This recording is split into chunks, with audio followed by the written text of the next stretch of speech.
Hey guys, it's Sam. And today I wanted to do a video just talking about D&D and why we try to make it something that it isn't, or try to make it do something that it wasn't designed to do. And I'm not necessarily saying that it's a bad thing that we do that, but it's an interesting phenomenon and one that I was thinking about and kind of wanted to talk about. So, lately I've been looking at various iterations of Dungeons and Dragons, right? Whether it's 5th edition, whether it is the Black Hack, basic fantasy RPG, Swords and Wizardry, Dungeon World, whatever, right? I've looked into all of these systems, and the thing that they all have in common is that they were designed to facilitate combat, right? This was a way that you could essentially progress from the Napoleonic miniatures era style of board gaming, right? Or war gaming, I should say, and add a little bit to it, right? And I think that what this does is, one, it obviously allows you to play a fantasy version of that, and Chainmail did that, right? And then it gives you all these mechanics to do other things, to go above and beyond just this tactical, inch by inch grid-based combat. But at its heart, no matter what edition of Dungeons and Dragons you're playing, it is effectively a combat simulator, right? It is designed around the core idea that your characters are going to go out and murder things and hopefully get treasure.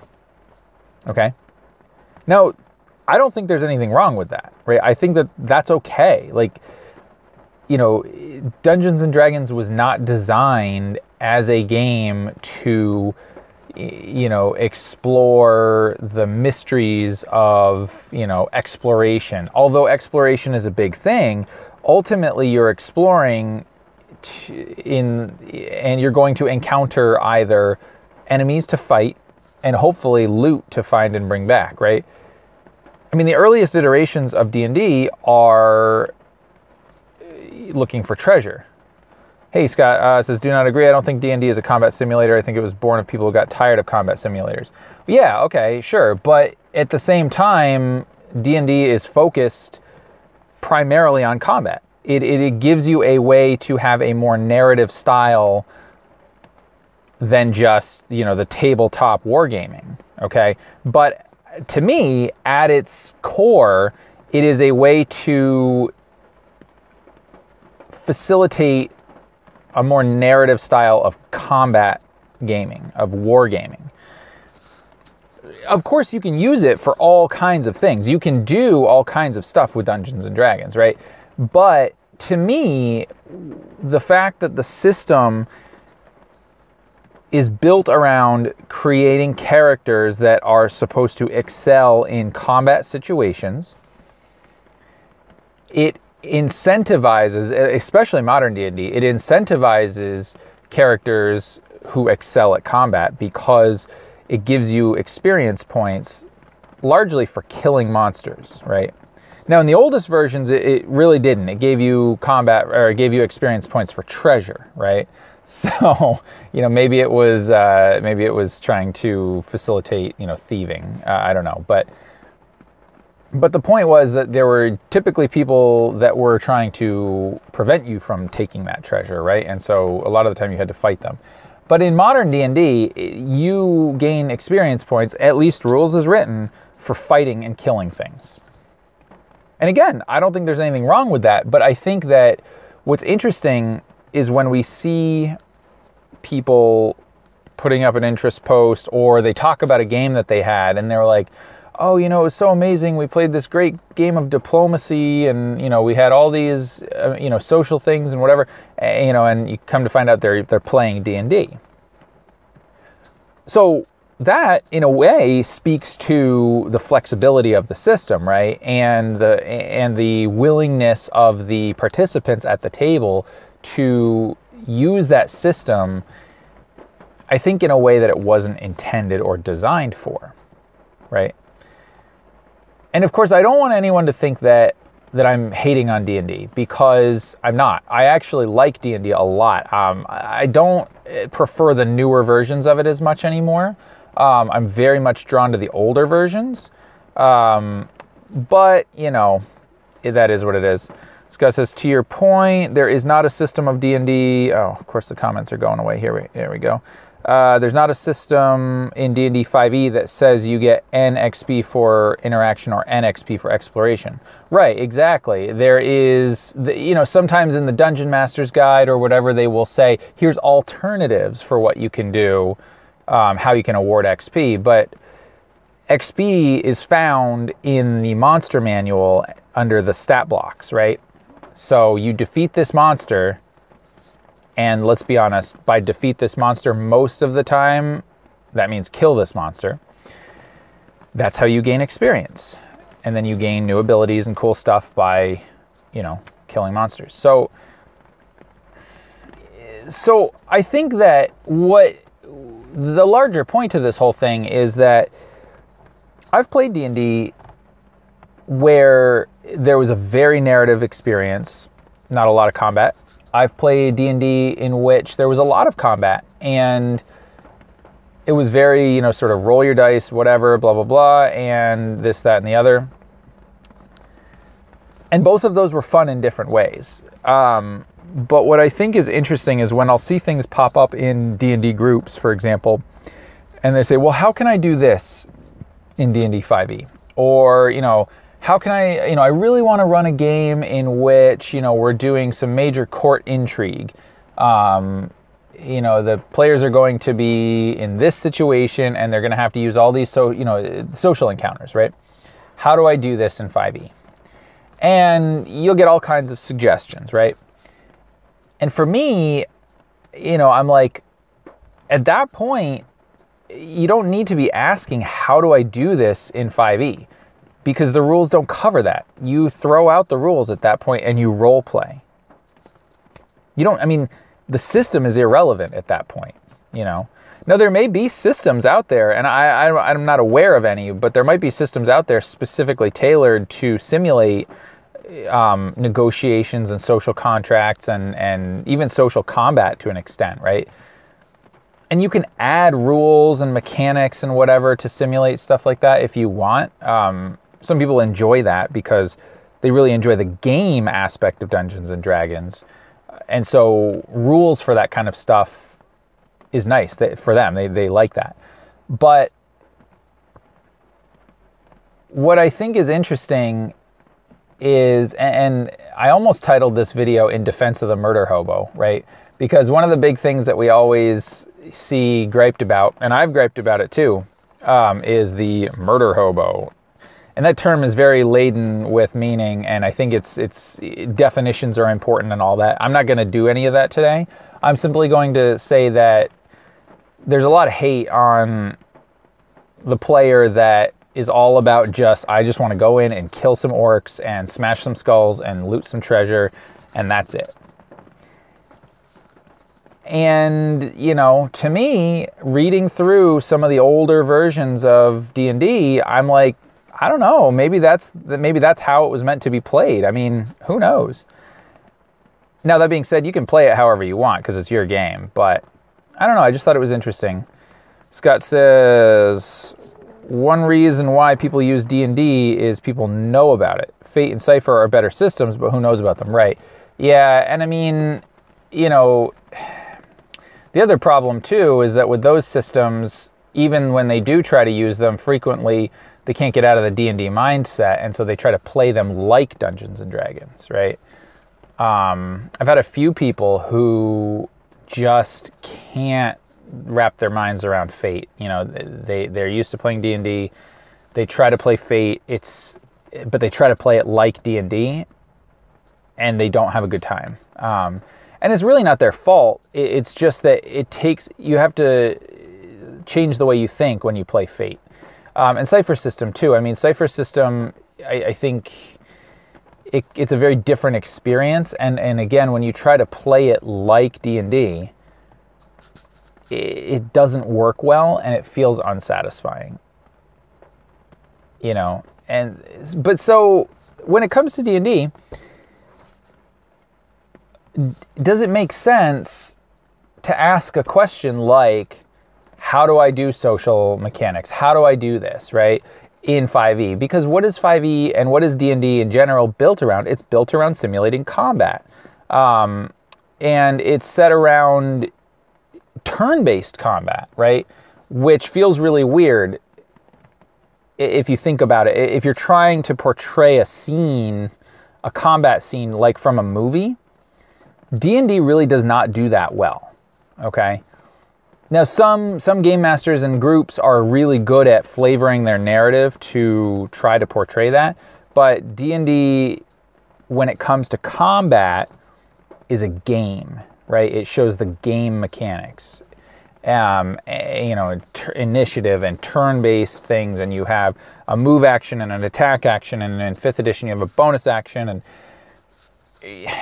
so where something like Dungeon World, for example, it doesn't do that. Dungeon World is very narrative, and so it's all cinematic, right? You don't go, okay, now you go, you do your action. Now you go, now you do your action. Now you go. No, it flows like a scene, or it's supposed to. Fate's the same way. There is no initiative system in Fate. There is no, you can only do this and this on your turn. But if you have the right feat or a spell or whatever, then you can do it. That's not how it works, And so, that's not a design flaw of the game. That's not a bad thing. It's just that it is designed in a way to simulate a certain style of play. And what I have noticed lately is that I fight against that a lot. That's not a style of play that I necessarily enjoy. And then what I'm finding too is that when I'm in the mood for a sort of, kind of dungeon crawl fantasy, whatever, I don't want to use modern editions of D&D because there are so many options. The characters are so powerful starting out.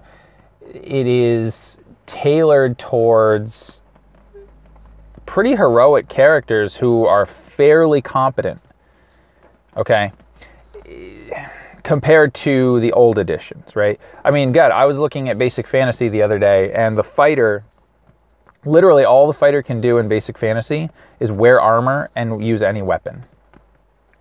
Those are the only abilities they have. They have higher hit dice and higher damage dice, right? They don't have action surge. They don't have all this stuff, second wind and all this stuff that they've got. They don't have battle master tactics and all this, at least not in that game. From my understanding, some of the later iterations of D&D, including 2nd edition, AD&D and all that, added a little bit more granularity. But for the most part, you had a few things you could do. And at higher levels, it starts suggesting that you're building keeps and temples and guild halls and whatever. So it's a different style of play, but it's very deadly and very, you have to be very smart, and player skill comes into account much more than character skill. So to me, I have no problem with that. If I'm going to get into that D&D style game, I want the older style. I want the old school gaming where, you had to be very careful because you could die at any misstep. To me, that's my preference. It's fun.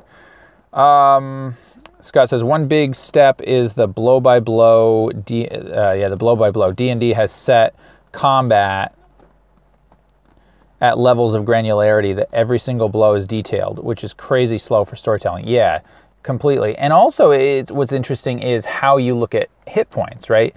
Because are hit points an indication of wounds actually taken, or is it more fatigue and stress?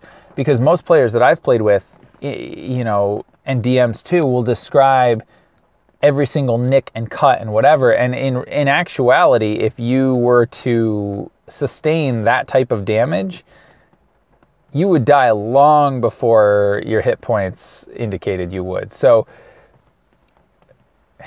I think that, one of the criticisms that some modern gamers have of old school D&D is, your wizard might have 1 to 4 hit points, right? Your fighter might have 6 hit points, which means they could be taken out in one shot, potentially, by a common enemy, right? They could survive half a round of combat, essentially. But think about that. Like, that's a lot more realistic, isn't it? And granted, realistic, yeah, okay, you're playing a fantasy game with orcs and fireballs, but I mean, to an extent, I think one of the great things about D&D is that it helps emulate the idea of a hero being not so much greater than everybody else, but having some sort of reason for being an adventurer and being just a little bit more accomplished than the regular population, versus the superheroic type of characters that you're getting in modern D&D, and also the highly competent types of characters that you get like in Fate, right? Fate is not a 0 to hero system at all. You play very competent people right out the gate. And that's cool, but that's a different style of game. So anyway, I think I'm going to end this, but I'm curious what you guys think about the idea of, using D&D for things that it wasn't necessarily designed to do, even if it can do them. I'd love to hear your thoughts. Leave a comment, whatever, and all that. Oh, Scott's got one more comment here. I'll address that. You are searching for your right RPGs. Guys thinking as deeply as you are end up stop looking and start building. Sounds like you should just start building your own tabletop RPG. I'm building mine. Oh God, no. That's a whole nother video, and I might do that. I'm not necessarily looking for the right RPG. I recognize that different RPGs are built for different things, right? I don't play 5e much anymore because I just don't like it. But I don't want to build my own RPG because, to me, so many people out there are doing that. And that would also suggest that I have one type of game that I want to play, or one type of mechanic that I want to use, or whatever. Building my own RPG suggests, to me anyway, that I want to use this system to play a certain style. And my problem is that I like all kinds of different styles. I like D&D, I just don't want to play the modern versions. I love playing Fantasy Flight Games Star Wars. I love Fate. I love Cypher System, all for different reasons, They provide different types of experiences. Dungeon World. Dungeon World would probably be my go-to for fantasy, but a lot of people don't like it because it's too narrative, and I think for some of the D&D players out there, it's just a little bit too loosey-goosey or whatever. Not everybody thinks that way, but some do. Otherwise, I might try something like Basic Fantasy or White Box or something like that, more old school D&D. A little bit less granular and not using descending armor class, because that's just not my thing. But, anyway, thought I would say that and see what you guys think. Happy gaming.